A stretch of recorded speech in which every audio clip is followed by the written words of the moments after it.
Bem-vindo de regresso ao Fecho de Contas. Como habitualmente, vamos às segundas-feiras ter a análise técnica com Luís Correia Tavares. Olá, viva Luís, muito Olá, boa tarde. boa tarde. Estamos um primeiro tema para analisarmos hoje, a volatilidade na Europa. É verdade, porque a volatilidade, nós olhamos para ela há 15 dias e ela agora dá-nos um sinal muito interessante e talvez muito positivo para os investidores no curto prazo, que é a perda daquela que é a sua tendência de alta, que a mesma tem vindo a desenvolver, desde que a temos acompanhado, e esta perda poderá fazer a mesma, levá-la aos níveis dos níveis 23 e 21. O que é que isto representa? Digamos, que os investidores não tenham receio daquilo que venham a fazer e normalmente está correlacionado com valorizações nas bolsas. Ainda que eu queira aqui destacar que este contrato futuro, portanto, vence normalmente entre 15 e 18 de cada mês, é um contrato futuro mensal e que vai coincidir com o tema da Inglaterra. Portanto, muita atenção, exatamente, que é uma situação que, a ter em conta as palavras que eu estou aqui a proferir, terão uma validade não superior a 3 semanas. Exato, sim. Para que não estamos a falar de posições de médio prazo nem de longo prazo. Exato. Mas é um sinal positivo e porque também estas descidas e desvalorizações, uma vez que é um ativo também negociável, estão acompanhadas de volume. Tem um volume forte, um volume inclusivamente histórico, vamos dizer assim, o que, portanto, de alguma forma, portanto, corrobora aquela que é a desvalorização de curto prazo que está a ter. Outra, já que falamos do Brexit, dá-nos aqui também espaço para falar das eleições poucos dias depois em Espanha, no dia 26. De que forma é que as incertezas em torno das eleições espanholas e se eventualmente poderemos estar mais uma vez perante um impasse, de como é que isto tem estado a afetar as ações e o índice, o IBEX? É exatamente, isto tem afetado de forma significativa, mas se quisermos ser verdadeiramente calculistas, o IBEX não desconta verdadeiramente o grave problema que a Espanha atravessa, que estamos a falar de um tema económico e que, portanto, estou a falar inclusivamente da segurança social, problema da segurança social, mas pronto.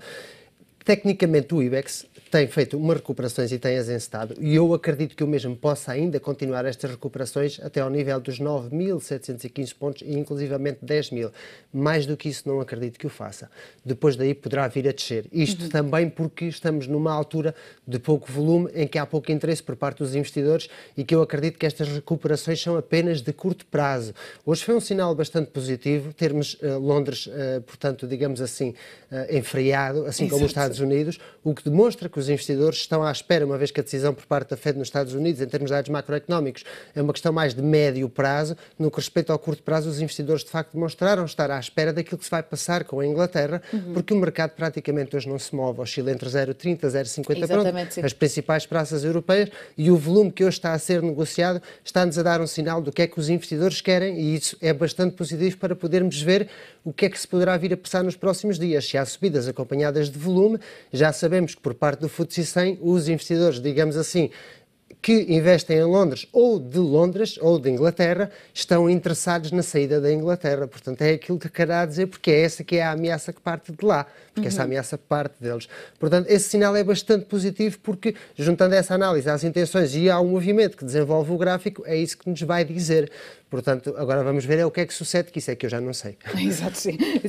A análise técnica vai só até certo ponto. Exatamente. E no que diz respeito ao CAC 40? No que diz respeito ao CAC 40, a praça francesa, porque é uma praça também importante, está-nos a dar um sinal técnico também positivo, porque depois de se apoiar na média móvel dos 200 períodos, vem-se dirigir aqui aos 4.615. Se me perguntam o que é que ele virá a fazer nesta zona, virá a ser uma zona que não passará às primeiras, mas que eu acredito que venha a superá-la e a ameaçar os 4.710. E isto também porquê? Também porque, uma vez que falámos de Inglaterra, o FTSE 100 de Londres dá-nos aqui um sinal de que a superação da média móvel dos 200 períodos, que está nos 6.450 pontos, o fará ir a 6.590 e 6.770. Projeções técnicas que, obviamente, temos de ter em linha de conta que quem faça fé a estas projeções tem que respeitar sempre o stop dos 6.040, que era onde se desfazaria dessa posição, onde se descolocava, vamos dizer assim, dessa posição e assumia perdas neste nível, porque isso era sinal de que o mesmo continuaria a desvalorizar tecnicamente e estatisticamente, porque a análise técnica não é uma bola de cristal, é mais uma ferramenta que nós temos para nos auxiliar nos investimentos. Exato. E no que diz respeito à Itália? Já no que diz respeito à Itália, portanto, a praça, o FTSE 40 de Itália, portanto, é igual que a praça espanhola e também um pouco que a praça portuguesa, tem andado aqui um pouco a sofrer, tem aqui o seu nível de suporte entre os 17.230 e de resistência nos 18.695, para curto prazo, médio prazo 19.225 e 16.510. O que é que eu estou a querer dizer com isto? Rangos de preço, percursos de preço demasiado amplos, encontra-se a meio destes percursos de preço, está praticamente na terra de ninguém e para qualquer investidor interessado em entrar nesta praça, o que é que deverá fazer? Ficar a observar. E só a superação destes níveis é que nos confirma que ele poderá vir a obter maiores valorizações. Mas também muitos dirão assim, mas depois não aproveito o preço que há mais em baixo, já vai da decisão de cada um. Como se diz em bolsa, o último cêntimo que o leva outro, é preferível entrar com mais certezas e sair um pouco antes, porque o mercado para o curto prazo neste momento está intratável, pode-se assim dizer, e no médio prazo ainda não nos deu sinais no que respeita a esta praça também. E ainda uma nota para o Russell 2000, um indicador norte-americano. Sim, este indicador que demonstra aqui o pulso e o nervo dos investidores, porque são as 2.000 maiores PMEs nos Estados Unidos e que se torna um pouco mais volátil, não está acompanhado nas valorizações, tanto do Standard Poor's 500 como o Dow Jones Industrial, mas dá aqui uma nota positiva de que o quererá vir a fazer, ainda que o seu volume seja escasso, e eu acredito nesta superação dos 1.155, com projeções a 1.198 e a continuarem a valorizar então aos seus máximos aos 1.260. O seu stop para estas projeções terá que estar nos 1.083 pontos, bastante perto da média móvel dos 200 períodos. Uma última nota para quais são as suas expectativas relativamente à reunião da OPEP que se avizinha?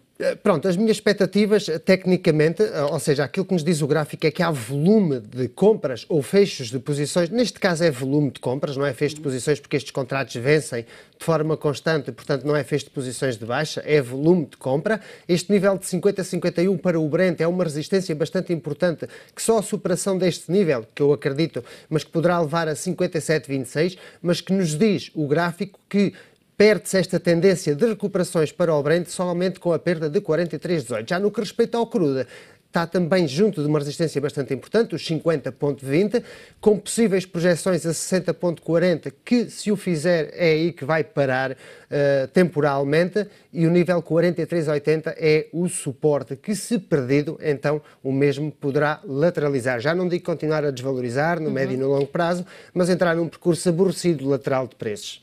Luís, muitíssimo obrigado pela sua análise.